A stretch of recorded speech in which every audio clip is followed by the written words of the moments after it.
I wonder what you would do if you had the power to dream at night any dream you wanted to dream. And you would, of course, be able to alter your time sense and slip, say, 75 years of subjective time into 8 hours of sleep. You would, I suppose, start out by fulfilling all your wishes. You could design for yourself what would be the most ecstatic life. Love affairs, banquets, dancing girls, wonderful journeys, gardens, music beyond belief. And then after a couple of months of this sort of thing at 75 years a night, you would be getting a little taste for something different. And you would move over to an adventurous dimension where there were certain dangers involved and the thrill of dealing with dangers. And you could rescue princesses from dragons and go on dangerous journeys, make wonderful explosions and blow them up, eventually get into contest with enemies. And after you've done that for some time, you'd think up a new wrinkle to forget that you were dreaming, so that you would think it was all for real, and to be anxious about it. And then, because it'd be so great when you woke up, and then you'd say, well, like children who dare each other on things, how far out could you get? What could you take?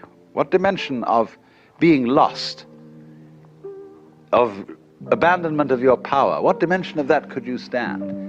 You could ask yourself this because you know you'd eventually wake up. And after you'd gone on doing this, you see, for some time, you would suddenly find yourselves sitting around in this room with all your personal involvements, problems, etc., talking with me. How do you know that's not what you're doing? Could be. Because after all, what would you do if you were God? If you were what there is, the self.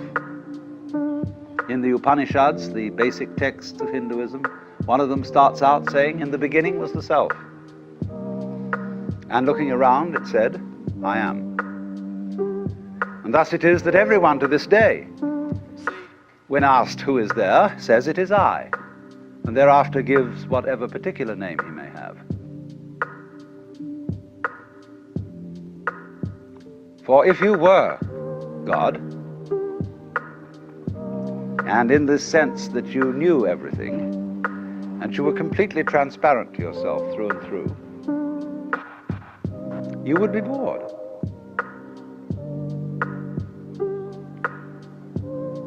Because if, looking at it from another way, we push technology to its furthest possible development, and we had, instead of a dial telephone on one's desk, a more complex system of buttons,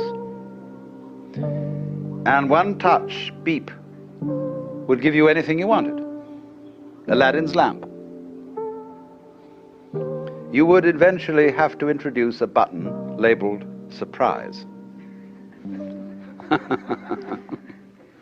Because all perfectly known futures, as I pointed out, are past. They have happened, virtually. It is only the true future is a surprise. So if you were God, you would say to yourself, man, get lost. And it's strange that this idea is obscurely embedded in the Christian tradition, when in the Epistle to the Philippians, St. Paul speaks of God the Son, the Logos, the Word of God, who is incarnate in Christ, and says, "Let this mind be in you which was also in Christ Jesus, who being in the form of God, thought not equality with God a thing to be clung to, but made himself of no reputation, and humbled himself, and was found in fashion as a man, and became obedient to death." Same idea. Same idea as the idea of the dream. You get that very far out dream, of getting as extreme as you can get.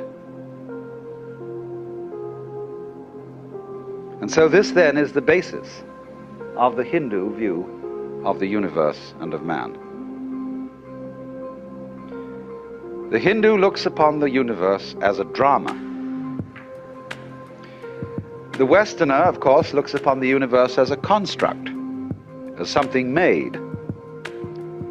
And it is not therefore insignificant that Jesus was the son of a carpenter.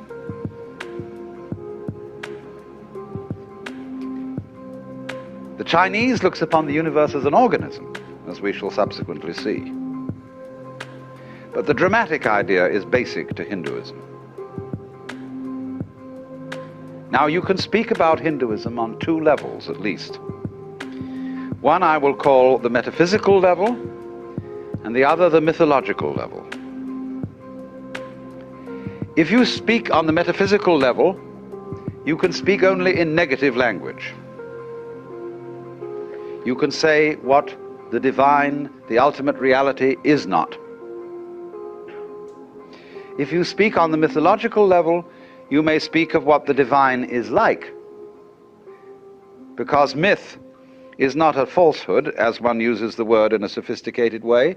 A myth is an image, a concrete image, in terms of which man makes sense of the world. And thus the idea of God the Father, or God the Maker, is a myth, because it's an image. And Christian theologians distinguish equally between two kinds of theological language, which are respectively called cataphatic and apophatic. Apophatic language is negative, as when we say God is infinite and eternal. Cataphatic language is mythological, as when we say God the Father, God is love, and all the positive designations. We are not saying God is a cosmic male parent, but is analogous with the Father.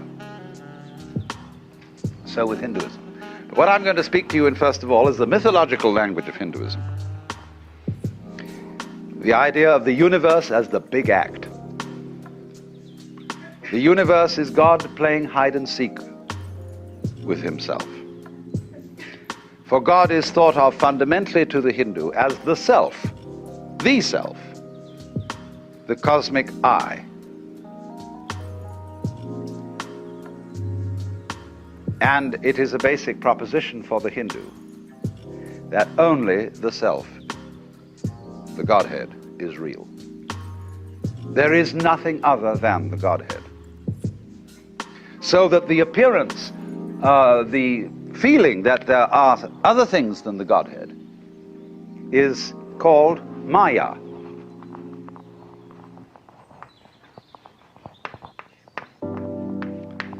Maya. We ordinarily translate that word illusion. But you must be careful about the word illusion. Illusion is related to the Latin ludere. And that means play. And this is why the analogy of the world is dramatic. It's a play, in the sense of a stage play. Now, when you go to the theater, you know what you're going to see is not for real. Because the proscenium arch tells you that everything that happens on the far side of that arch is only in play, not serious. But the actor, and you will hope that he will be good at it, is going to try and persuade you that it's for real.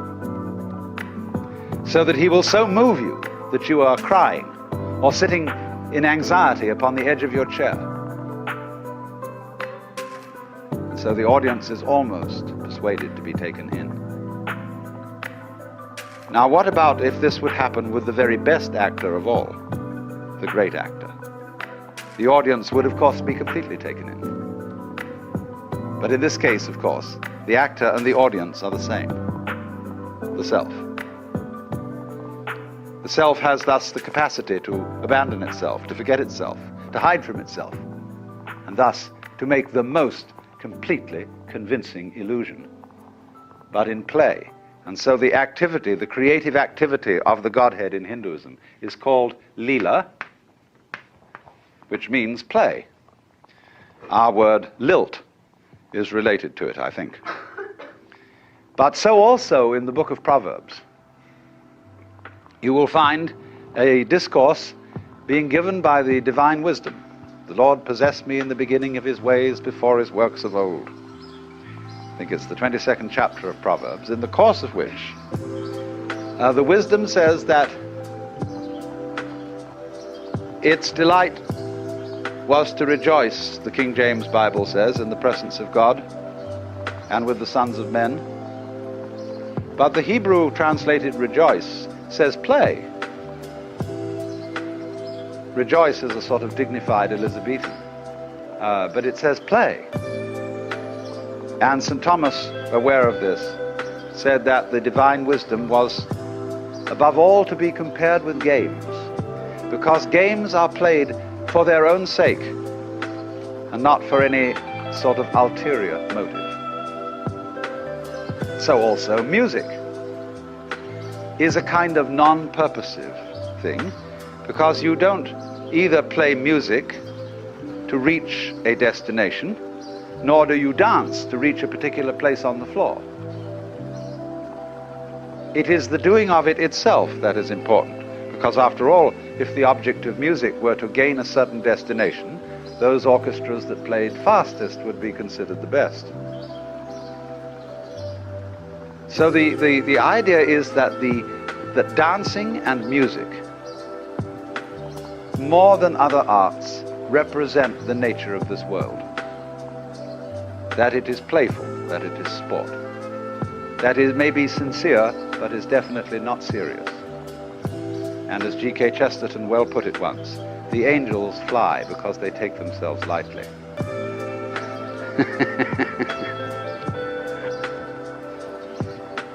How much more so the Lord of the angels?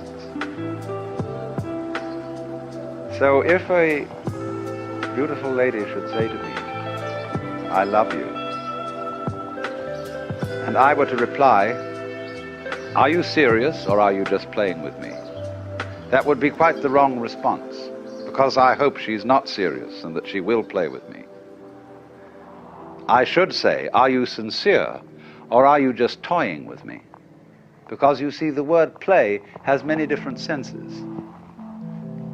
A person who is playing the organ in church is certainly not doing something trivial. When you go to see a play called Hamlet, you're not seeing something trivial. When the concert artist plays Mozart, he is certainly entertaining you, but it's not a trivial entertainment. But on the other hand, we would use play in quite a different sense, when we mean just fooling around, doing it for kicks. So it is fundamental, as a matter of fact, to both the Hindu and the Christian traditions, that the universe is the play of God. But the Christian thinks of it in the terms of construction play, like building with blocks. And the Hindu thinks of it as dramatic play, of the actual participation of the Godhead in the creation, so that every being whatsoever is God in disguise. Hinduism speaks of the Godhead as, uses the word Brahman. This is a neuter form in Sanskrit from the root brih, which means to grow, to expand, to swell. the neuter form Brahman does not have quite the connotation then, you see, of kingship that we will find attached to the Western idea of God, but is also referred to as Atman. And this word we translate ordinarily the self. So you can have the para, param, you put the M in to connect the particle, paramatman, which means para, the supreme self, or sometimes just the Atman alone, and that means the self in you. But the fundamental principle of Indian philosophy is Atman is Brahman. Your self is the supreme self. Or it is expressed also in the formula Tat Tvam Asi. Colloquially translated, you're it. Or Tat, that, Tvam, Latin tuam, you, Asi, are. You are that thou art. Tat, of course, is the first word uttered by a baby. Da, da, da, da, da, da. And fathers flatter themselves that it's saying da-da. It's not. It's saying that. Da, da, da, da, da, da. And so it's pointing to thatness in everything. It's very important to see this. Because everything is just that. I can say it in a negative way, which you won't appreciate at first, perhaps. Everything is meaningless. Only words have meaning, because they point to something other than themselves. The sound water is undrinkable, but it points to the drinkable reality. When you say, though, what is that, pointing at the water, and somebody says water, he's not being correct, because what you're pointing at is not the noise water. So it's not water. It's that. Da. And water's a kind of jazz. And it's just doing that. And you can get to see, too, people are a kind of jazz. They talk and communicate with each other, but what does that mean? Well, they get together and they make more people, and they do this and they do that, and they eat and they go on doing this jazz, but it's just jazz. And you begin to see, as you do that, everything's like music, you see. It's all these complicated vibrations, in all kinds of ways. That's that, or thatness, ta-ta-ta, also called in Sanskrit. So anyway, this is the fundamental notion, that you are really what there is, the works. Only you're playing hide and seek with yourself, and on a stupendous scale. Hindus measure time in units which in Sanskrit are called kalpa. And a kalpa is a period of 4,320,000 years. And there are two kinds of kalpa. One is called manvantara,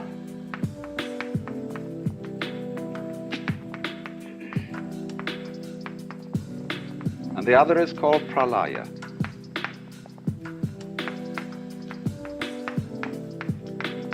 Manvantara is the kalpa in which the universe is manifested, in other words, in which God puts on his big act. And pralaya is the succeeding kalpa in which the universe is unmanifested.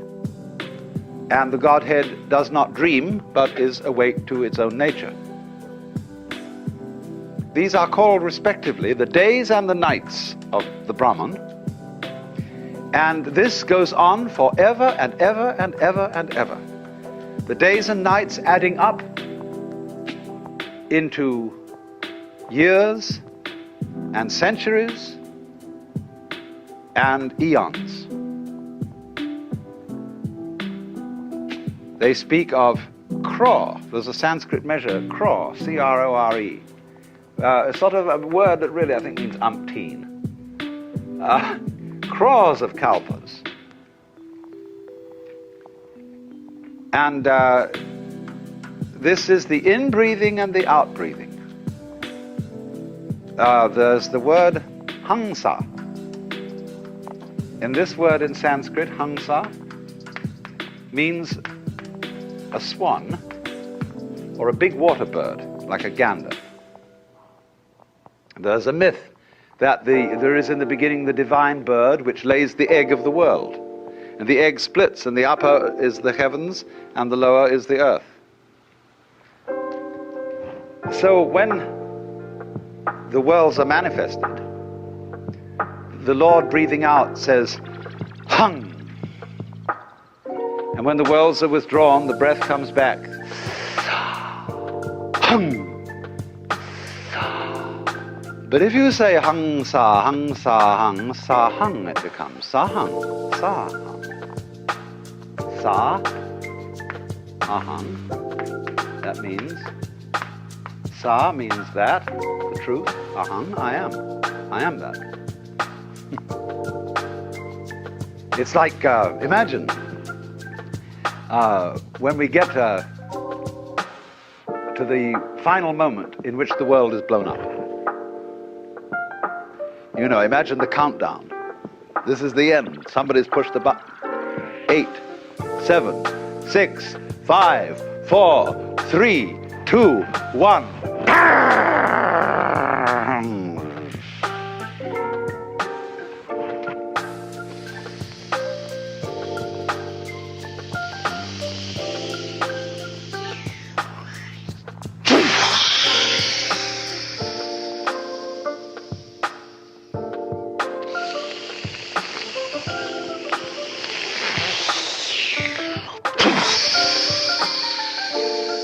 What are you listening to? Sound of the wave.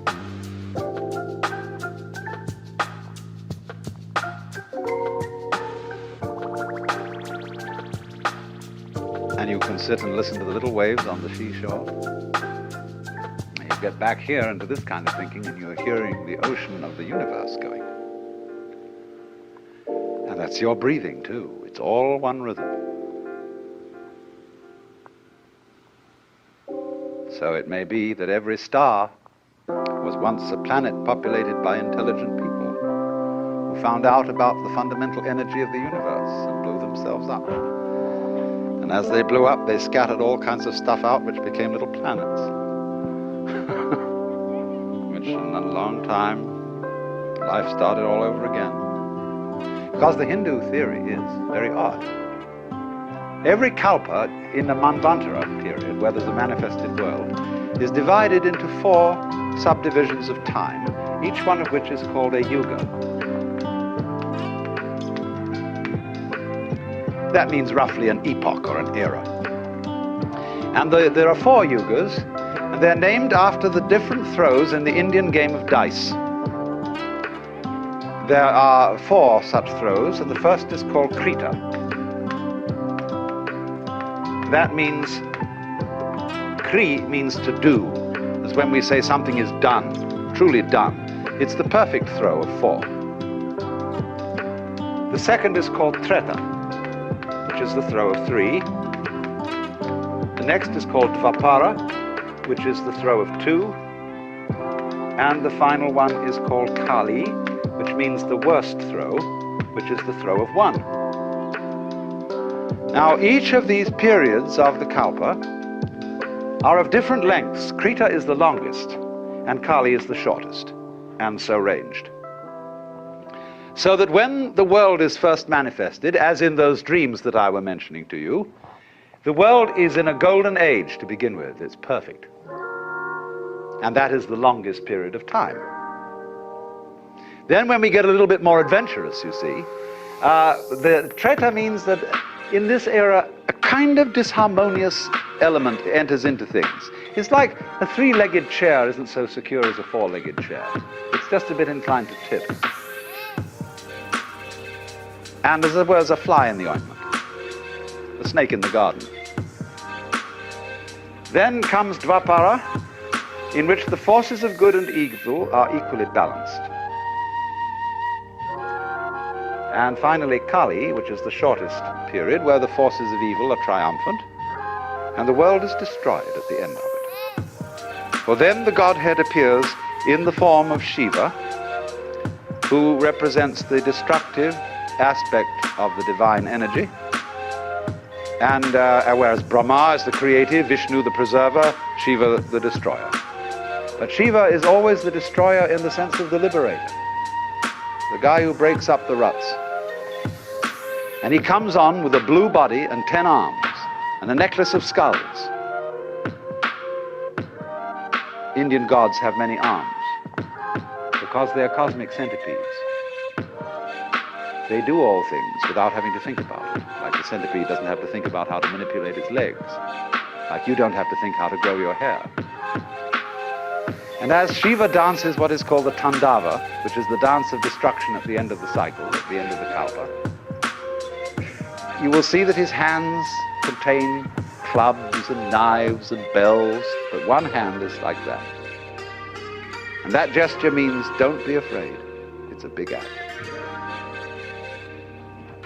It is all, as it were, the outflowing of your own consciousness, of your own mind.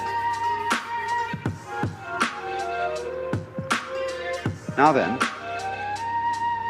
the Hindu life is related to this cosmology.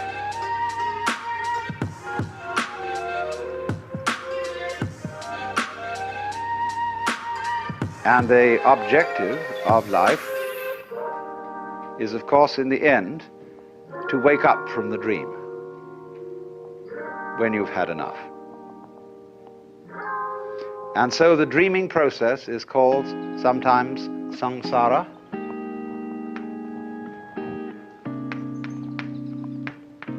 Samsara is the round, the rat race. And samsara is divided into 6 divisions.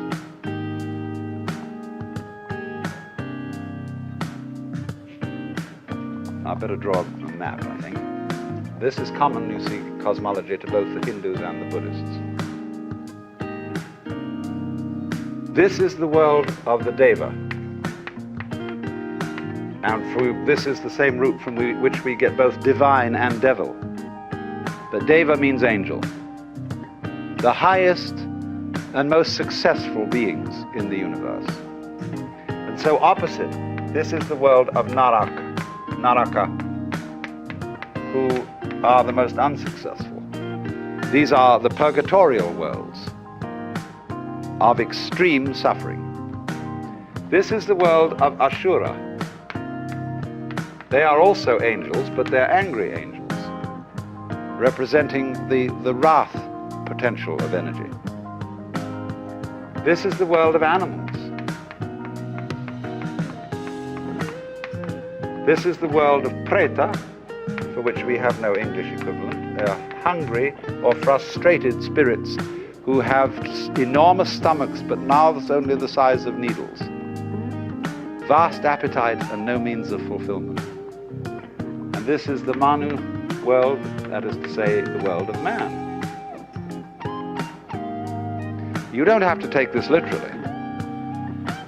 You could say, when you are extremely happy or ecstatic, you're here. When you are miserable, you're here. When you're dumb, you're here. When you're mad, you're here. When you're frustrated, you're here. But when you're more or less your normal, rational self, you're here. Now, so all life, through the period of the Kalpas, goes grinding around this wheel.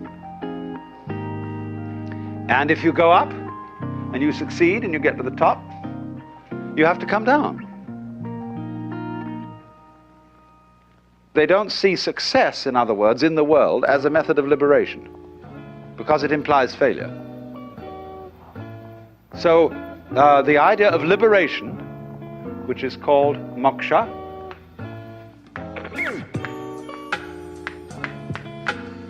is the ideal of Hindu life.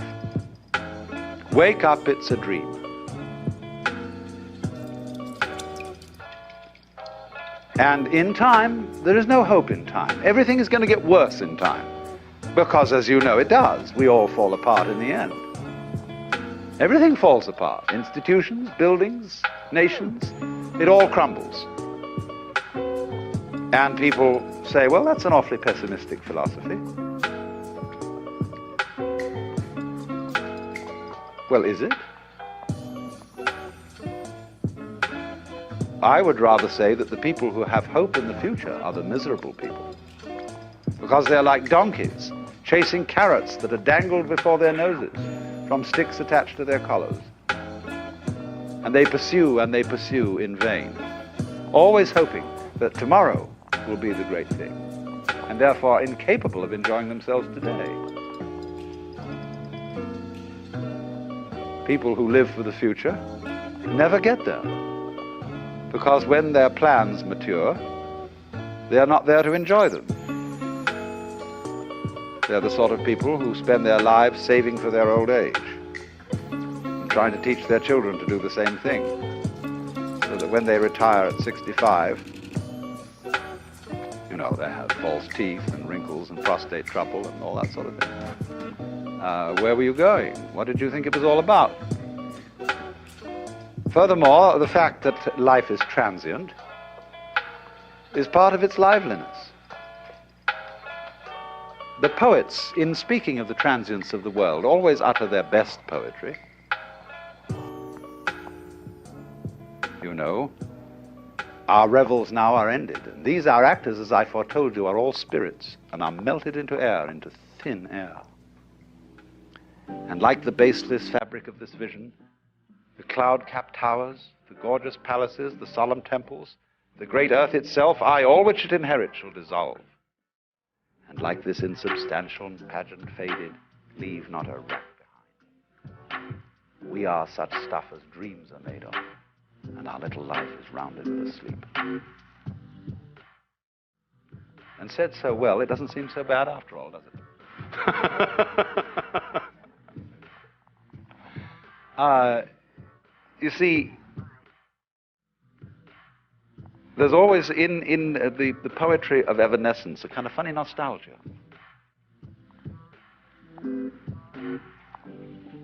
Moralists will say, those lovely lips which you so delight to kiss today will in a few years rot and disclose the grinning teeth of a skull. So what?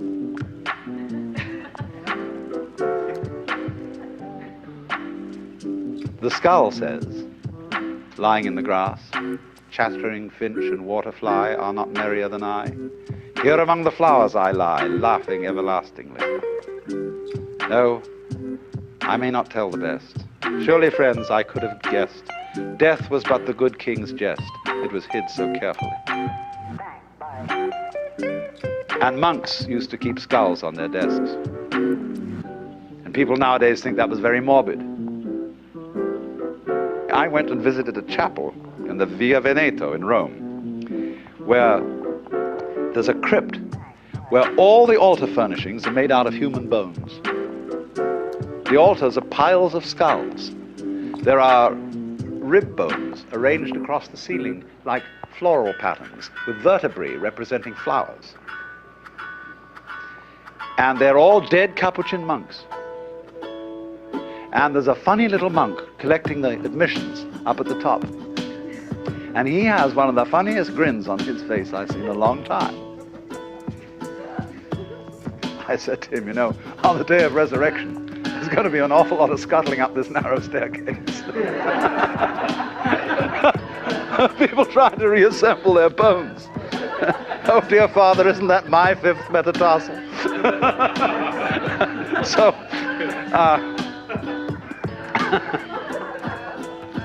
the whole idea, you see, is that everything's falling apart.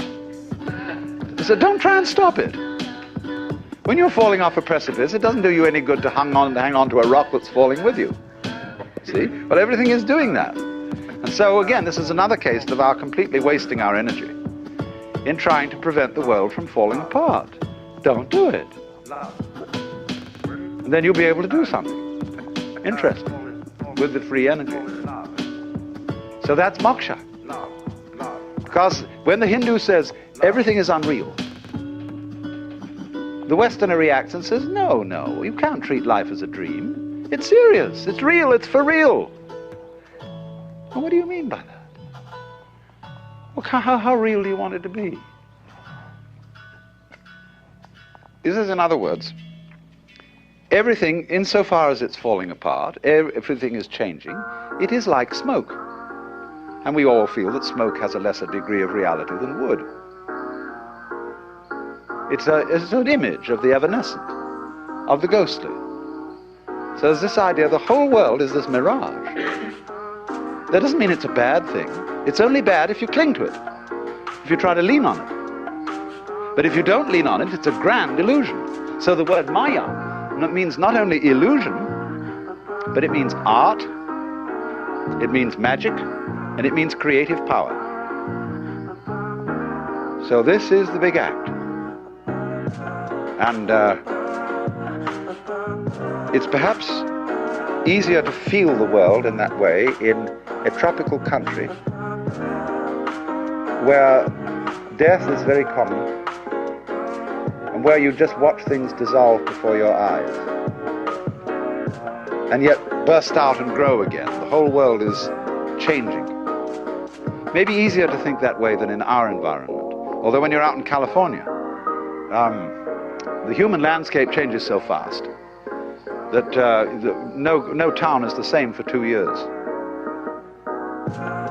Any mailing list that you have changes 1/3 addresses per annum. Nothing stays put. The hills are shadows and they flow from form to form and nothing stands. Now, this, you see, is not a pessimistic attitude, therefore, at all.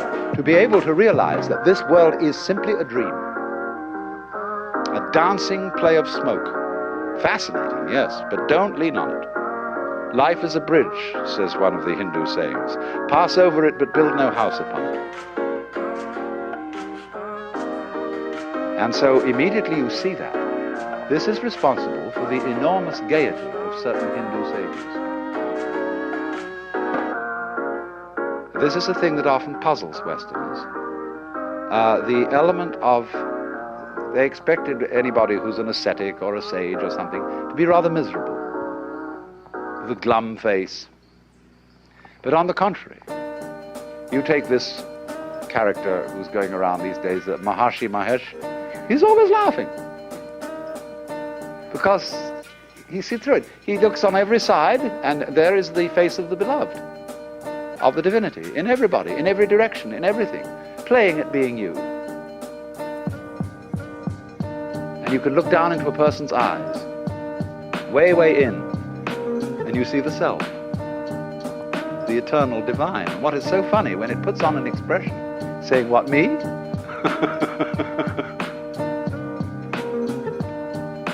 And the guru, the teacher.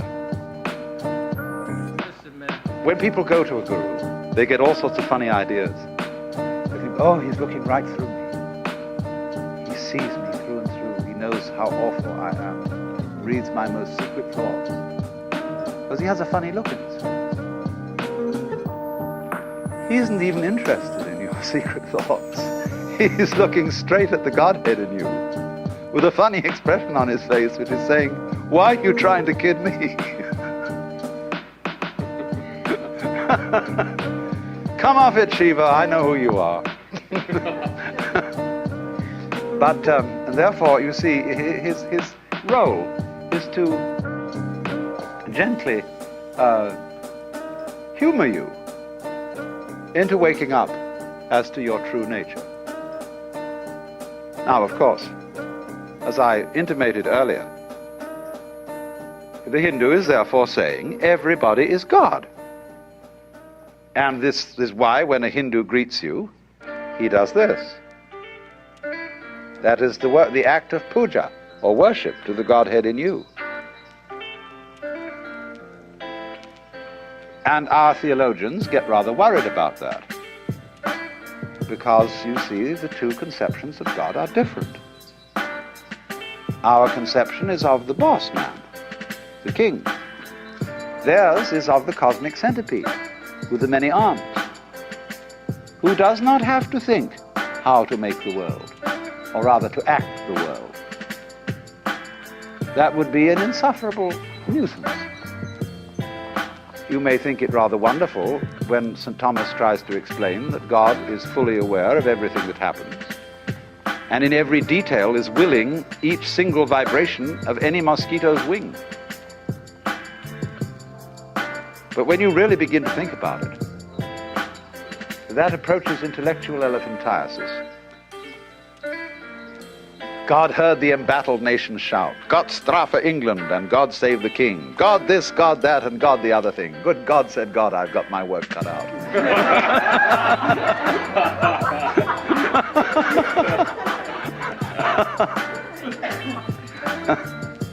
So therefore, when somebody in India suddenly announces that he's God, nobody accuses him of blasphemy or of being insane.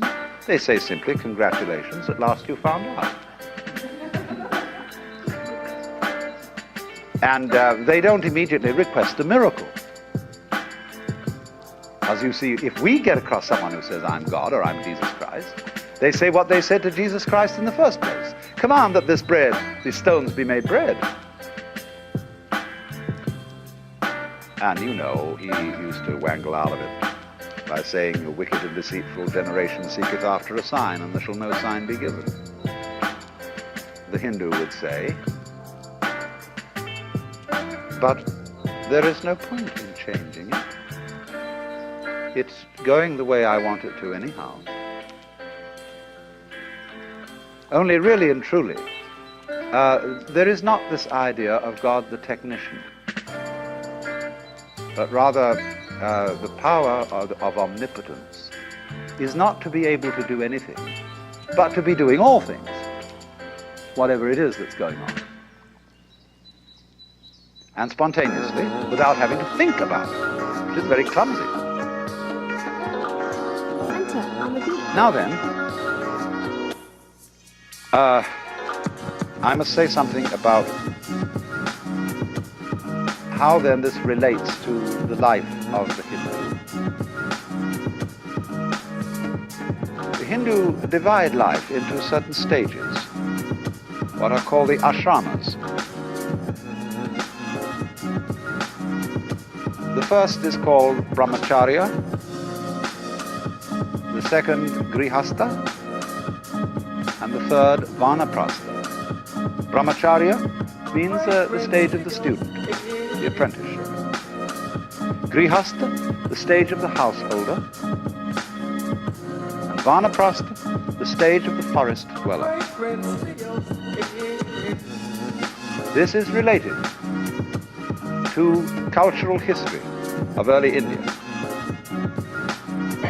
Before we have agrarian communities, we have a hunting culture, which is on the move. In a hunting culture, every male knows the whole culture. There is no division of labor. And the holy man of the hunting culture is, of course, called a shaman. A shaman is a realized man, a man who knows the inner secret. He's seen through the game. And he finds it by going away alone into the forest and cutting himself off from the tribe. That is to say, from social conditioning. And he goes maybe for a long period into the forest and comes back. He's found out who he is. And he sure isn't who he was told he was. But as hunting culture settled into agrarian patterns of life, what do? They build a village. And around the village they set up a stockade, which is known as the Pale. And the village is always, of course, standing at crossroads. And there you get in an agrarian society a division of labor. And the division of labor comprises four.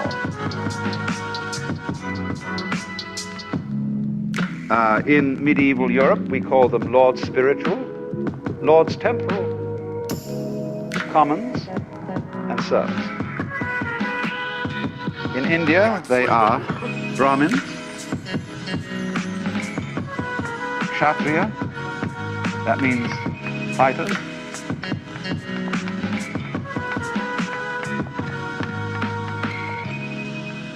Vaishya, merchants, traders, Shudra, laborers. So you've got the priests, the warriors, the merchants, and the laborers. Division of labor. The four sections of town. So the four basic castes. So when you are born into a caste, and your duty as a grihasta or householder is to fulfill your caste function and to bring up a family. When you've done that, you go back to the forest, back to the hunting culture, and you drop your role, and you become nobody. A shaman again. So a Hindu calls one who does this a shramana, which is of course the same word as shaman. And the Chinese call him a xia man. Shaman. A shaman is an immortal. Why immortal? Because it's only the role that's mortal. The big front, the persona. The one who you really are, the common man, that is to say the man who is common to us all, which you could call the Son of Man, that's the real self. That's the guy who's putting on the big act. And of course he has no name. Nobody can put the finger on it, because you can't touch the tip of the finger with the tip of the finger.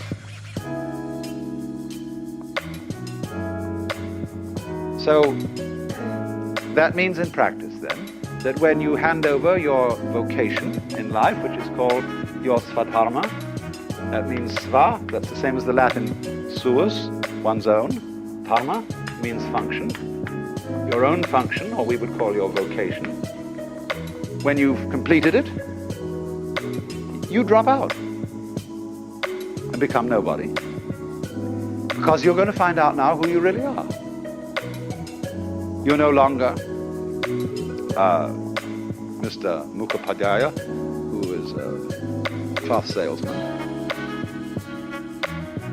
You drop that name, and you take on one of the names of God, Swami Brahmananda, Swami, bliss of Brahma.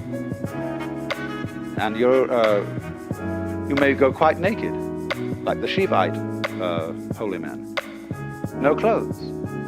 And they just go out and wander and don't make any provision for anything. They literally take no thought for the morrow, what you shall eat, what you shall drink, or wherewithal they shall be clothed. But you see, people respect them. They say, yeah, we got to have those people up there, because they are doing what human being is ultimately supposed to do, and we shall do it in our turn. And so give them some food. Now, naturally, caste, holy men, and all that kind of thing can be exploited. Anything can be exploited and abused. But we can look at it all and say, what a mess. Why don't you do something for yourself? Why don't you kill the sacred cows of Eden? Why don't you clean up? Why do you permit all this disease?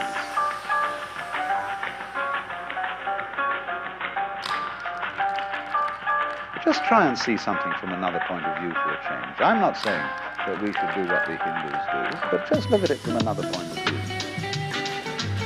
And they would smile at us and say, You really think it's as real as all that? Have you never experienced what's on the inside of this game? The trouble with you Westerners is you've never experienced floats. You never got down to the root of reality. You don't know that state of consciousness. So you're frantically trying to patch everything up and pin it all together and screw the universe up so that it's fixed. You can never do it. All you're doing is going wildly rushing around and creating trouble. Of course, Western-educated Hindus think the same way. They are now for rushing around and patching India up. And what's going to happen is they're going to arm all the millions of people in India.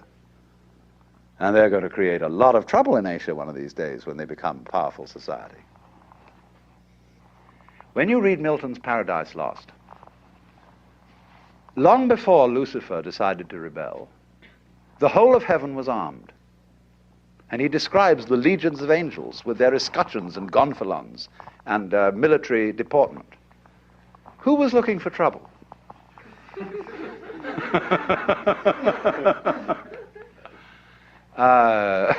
Lucifer was a good guy back then, you see? The bearer of light. So the Hindu looks at our Christianity, though, and sort of thinks, my goodness, here is the eternal self. But in the idea of Christianity, the Godhead is having a real far-out one. Because not only is he incarnating himself, say, as some wretched beggar, but he's incarnated himself as a Christian soul who believes that in this one short life he will decide his eternal destiny. And the possibilities of making a mistake are far greater than of being a lousy beggar. The possibility involved in the Christian gamble is to fry in hell forever, and ever and ever and ever. Even the Avicii hell at the bottom of the Naraka only goes on for about one kalpa. But the everlasting damnation, what an idea. So the Hindu says, bravo, God has really done a dare on himself this time to be a Christian soul.